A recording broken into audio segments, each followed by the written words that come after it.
Bismillahirrahmanirrahim. Assalamualaikum warahmatullahi wabarakatuh. Bapak Ibu dosen penilai uji kinerja UIN Syarif Hidayatullah yang saya hormati, perkenalkan saya Waliati Fitrayanti, mahasiswa PPG UIN Syarif Hidayatullah Jakarta. Di video pembelajaran kali ini saya akan membawakan materi tentang hukum bacaan idgham, yang mana materi ini saya ambil dari mata pelajaran Al-Quran Hadis kelas 4 semester 2. Di sini saya akan menggunakan model pembelajaran problem based learning. Kira-kira bagaimana ya videonya? Mari kita simak bersama-sama. Wassalamualaikum warahmatullahi wabarakatuh. Assalamualaikum. Waalaikumsalam. Selamat pagi anak-anak. Pagi. Bagaimana kabarnya hari ini? Alhamdulillah luar biasa. Tetap semangat. Allahu Akbar. Alhamdulillahirabbil alamin. Hari ini kalian bisa masuk seperti sedia kala, berarti masih diberi kesehatan oleh Allah Subhanahu wa Ta'ala. Kita syukuri ya nak ya. Alhamdulillahirabbil alamin. Nah, sebelum pembelajaran kita mulai, terlebih dahulu kita membaca doa sebelum belajar. Silahkan Halim dipimpin doa teman-temannya. Siap, berdoa mulai.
Beda-beda lagi apa cara membacanya ya.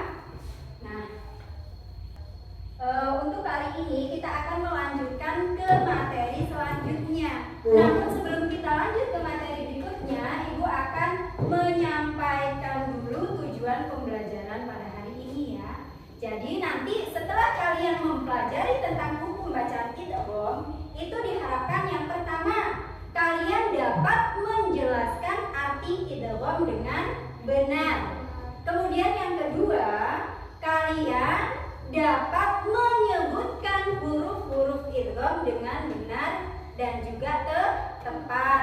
Dan yang ketiga itu kalian bisa menganalisis contoh-contoh hukum bacaan idgham yang ada dalam Al-Quran. Dan yang terakhir, kalian bisa membacanya atau melafalkannya contoh tersebut secara benar dan juga tepat. Nah, sebelum itu Ibu jelaskan dulu sedikit tentang pentingnya belajar tajwid ya. Jadi belajar tajwid itu sangat penting ya nak ya. Karena apa? Karena kalau kita paham dengan ilmu tajwid, otomatis insya Allah bacaan Al-Quran kita juga akan baik, bacaan Quran kita juga akan benar, dan juga itu akan tidak merubah makna yang terkandung di dalam Al-Quran. Kan kalian tahu sendiri kalau kita bacanya kurang pas, itu juga akan merubah arti. Ya baik anak-anak ya, sebelum kita masuk ke kegiatan inti, supaya kalian lebih semangat lagi, kita tepuk semangat bersama-sama yuk. Ibu mohon kalian untuk berdiri sejenak. Ya silahkan berdiri dulu. Ya berdiri semuanya. Tepuk semangat.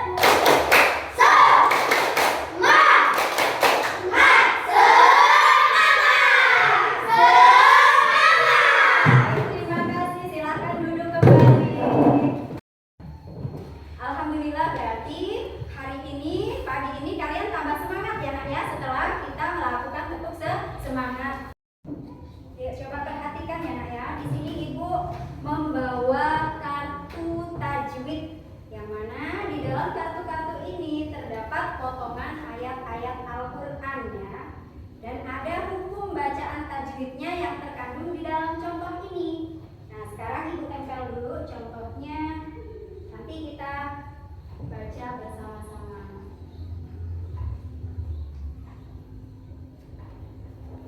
Nah, coba perhatikan antara kartu yang berwarna biru dengan yang berwarna hijau. Ibu baca dulu yang pertama yang berwarna biru ya. Bacanya miwaroihim, miwaroihim. Nah, itu yang kartu pertama. Kemudian yang kedua yang di kartu hijau ini, coba kalian dengarkan, kalian perhatikan nanti kira-kira ada perbedaannya enggak? Yauma idzi yasdur, yauma idzi yasdur. Nah, ada bedanya enggak nah antara kartu yang hijau dengan kartu yang biru? Ada. Kemudian suara tanwin dengan nun matinya di situ ada perbedaannya tidak? Ada enggak? Kenapa sih kok bisa beda bunyinya? Karena ada hukum tajwid. Ya, pinter ya. Jadi itu alasannya. Kenapa di situ bunyi tanwin dan nun sukunnya kok beda? Beda juga dengan yang sudah kita pelajari di minggu lalu ya. Kalau minggu lalu kan kita belajar tentang idhar. Yang mana kalau idhar itu bunyi nun sukun dan tanwinnya itu dibaca jelas. Sedangkan yang ini tadi ketika Ibu membacanya terlihat enggak tanwin dan nun sukunnya? Yauma idzi, kelihatan enggak tanwinnya? Tidak. Kemudian Ibu baca yang kedua nih, miwaro, kelihatan enggak nun tanwinnya, nun sukunnya? Tidak. Iya. Jadi itu yang menyebabkan perbedaan bunyi tanwin dan nun sukun karena adanya hukum tajwid. Beda kalau yang kemarin idhar yang kita pelajari, kalian bacanya harus jelas. Tapi kalau ini kita akan belajar tentang idgham yang mana nanti kalian bacanya dengan apa? Nah, sekarang Ibu bagi kalian menjadi 3 kelompok ya. Sini kelompok 1, ini kelompok 2, dan yang sana kelompok 3.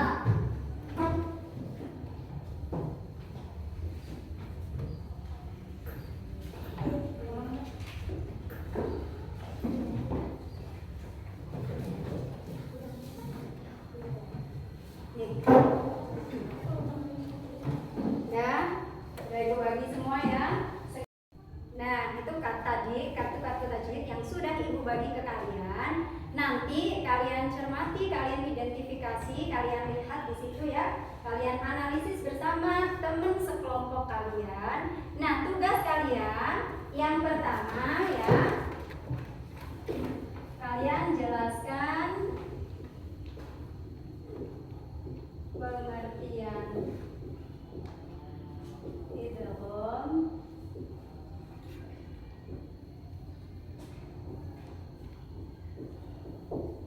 pemahaman kalian.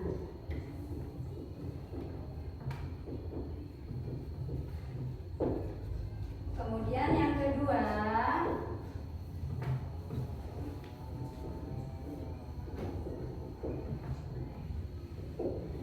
contoh yang ada dalam kartu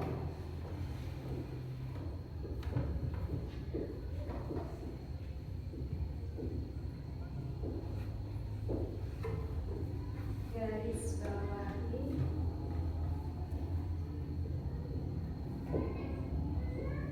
bagian yang dihitungkan.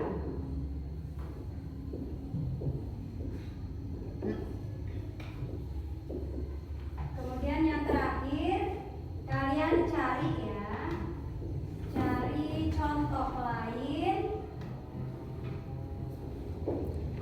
dari Al-Quran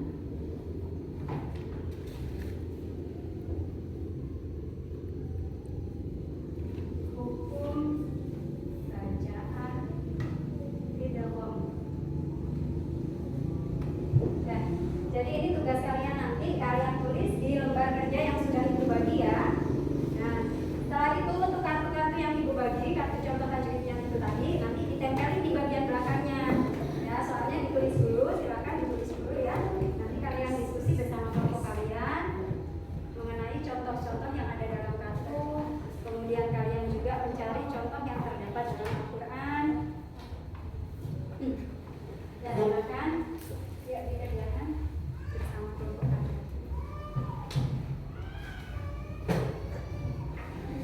Silakan mulai. Ya, semangat.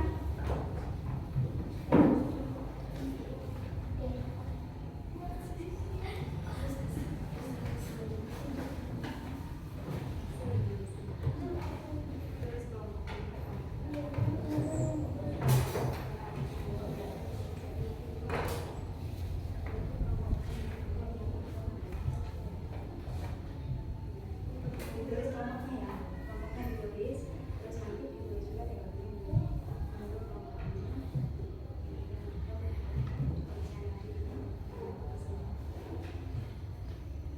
Tulis kelompoknya dulu, kelompoknya ditulis dulu. Iya, apa mau aja? Tulis di situ ya. Kemudian nanti jawabannya itu pertanyaannya. Soalnya ditulis, jangan lupa ya. Nah, nanti itu kartu-kartu yang ibu bagikan, jangan lupa kalian garis bawahi mana yang harus diidghamkan ya. Ya. Nah, tulis dulu. Ya, silakan ditulis dulu. Enggak usah bagus-bagus apa ya.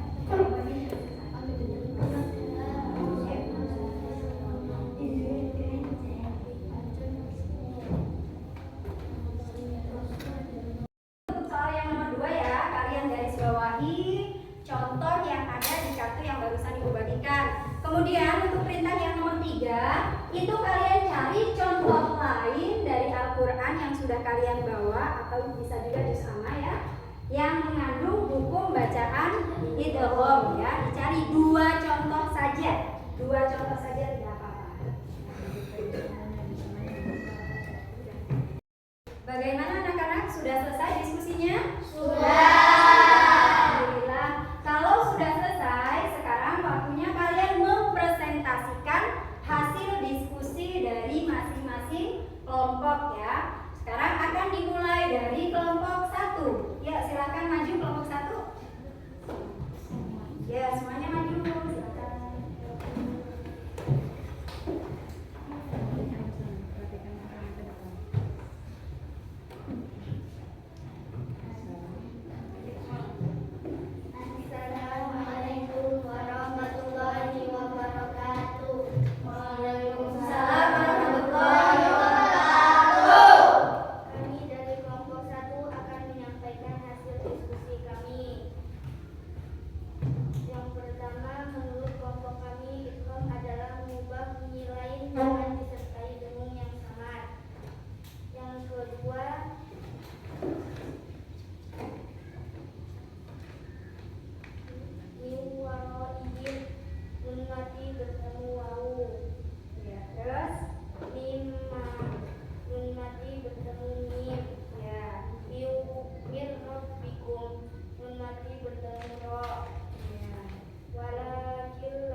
ketiga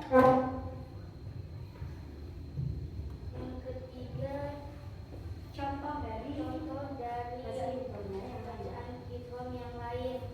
Insya'ir radiyah yauma idzin la khabir. Wassalamualaikum warahmatullahi wabarakatuh. Waalaikumsalam warahmatullahi wabarakatuh. kelompok 1 dilanjut sekarang kelompok 2. Silakan. Ya, kelompok 2. Semangat.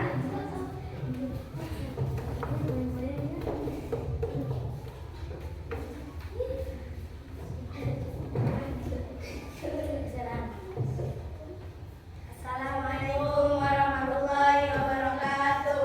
Waalaikumsalam warahmatullahi wabarakatuh. Kami dari kelompok 2 akan menyampaikan hasil diskusi kami. 1. Menurut kelompok kami, idgham adalah memasukkan atau meleburkan bunyi huruf pertama ke dalam huruf kedua. 2. Dari kartu yang diidghamkan tadi adalah yang pertama, tanwin bertemu dengan huruf nun. Yang kedua, nun mati bertemu dengan huruf ya. Yang ketiga, tanwin bertemu dengan huruf ya. Yang keempat, nun mati bertemu dengan huruf nun. Yang ketiga, contoh dari idgham yang lain. Walisanan wa syafatain alam yarahu ahad. Assalamualaikum warahmatullahi wabarakatuh. Waalaikumsalam warahmatullahi wabarakatuh. Alhamdulillah, presentasi kalian sudah selesai ya, Nak ya. Nah, di sini Ibu akan menyimpulkan hasil dari yang kalian bahas tadi, yaitu tentang pengertian idgham, kemudian contohnya, kemudian contoh yang lain dalam Al-Qur'an juga. Jadi di situ idgham adalah meleburkan bunyi huruf nun mati atau tanwin ke huruf yang kedua, seolah-olah ada tasdid ya. Jadi ini contohnya nih. Yauma idzi yasdur. Nah, di sini kan suara tanwinnya itu lebur atau hilang. Lebur itu sama aja dengan hilang. Kayak contoh yang kedua juga nih. Miwaroihim. Nah, di sini kan sebenarnya ada nun mati ya. Ketika kita baca, nun mati tersebut hilang atau lebur. Nah, makanya di situ pengertian idgham adalah meleburkan bunyi huruf nun mati atau tanwin ke huruf setelahnya seakan-akan ada tasydid. Nah, itu.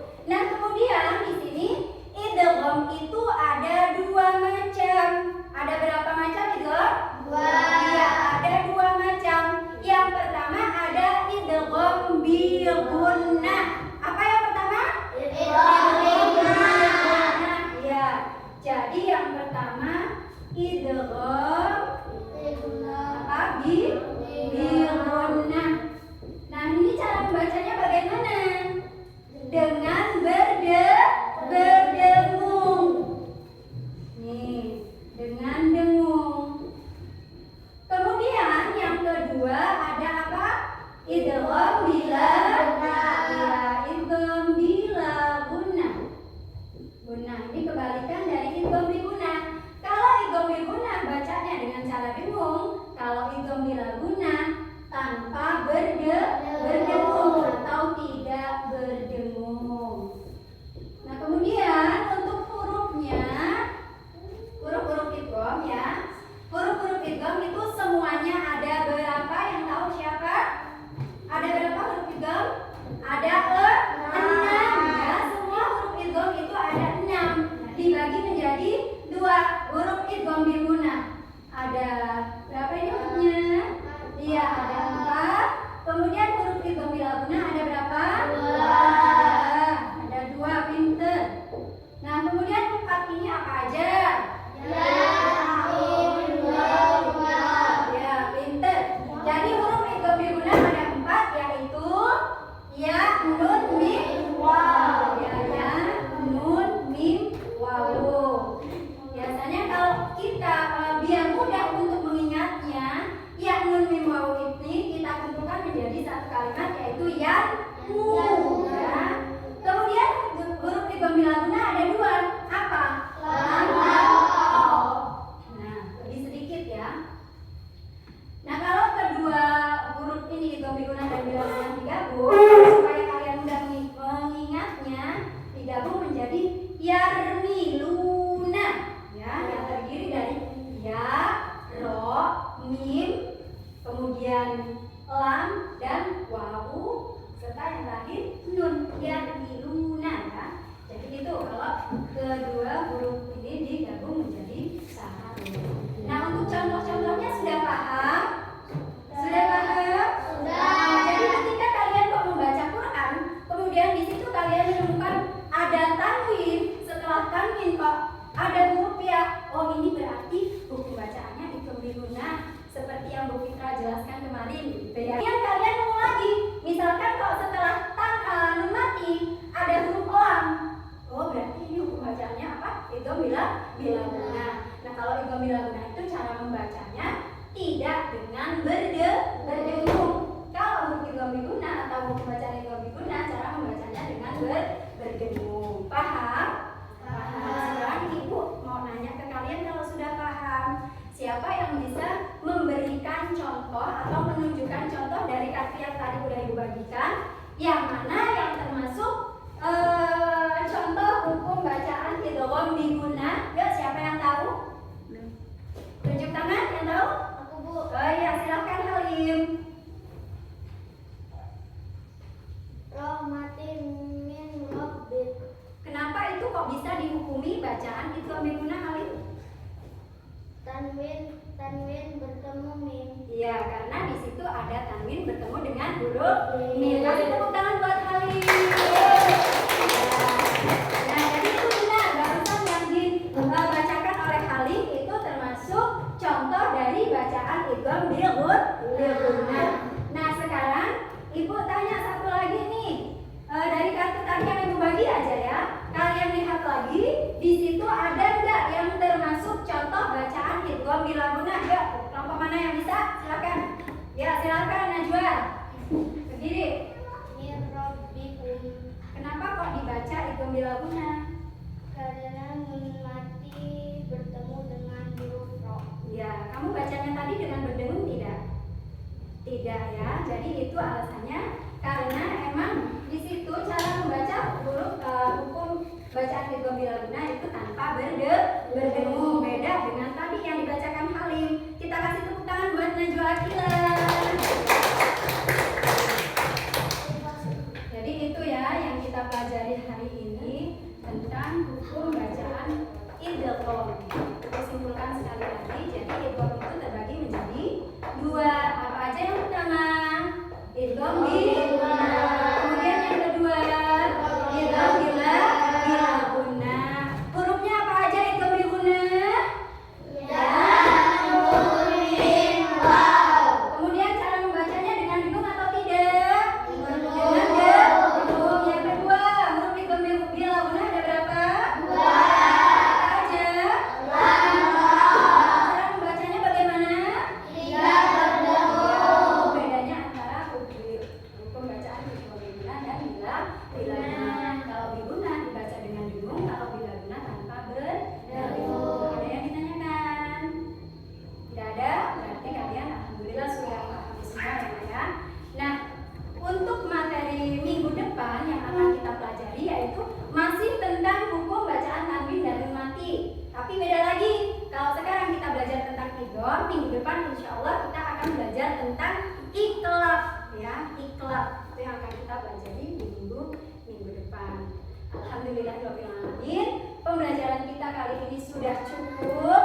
Mudah-mudahan apa yang kita pelajari kali ini kalian dapat memahaminya dan dapat mengamalkannya dalam kehidupan kalian sehari-hari. Amin ya robbal alamin.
pelajari hari ini, kalian telah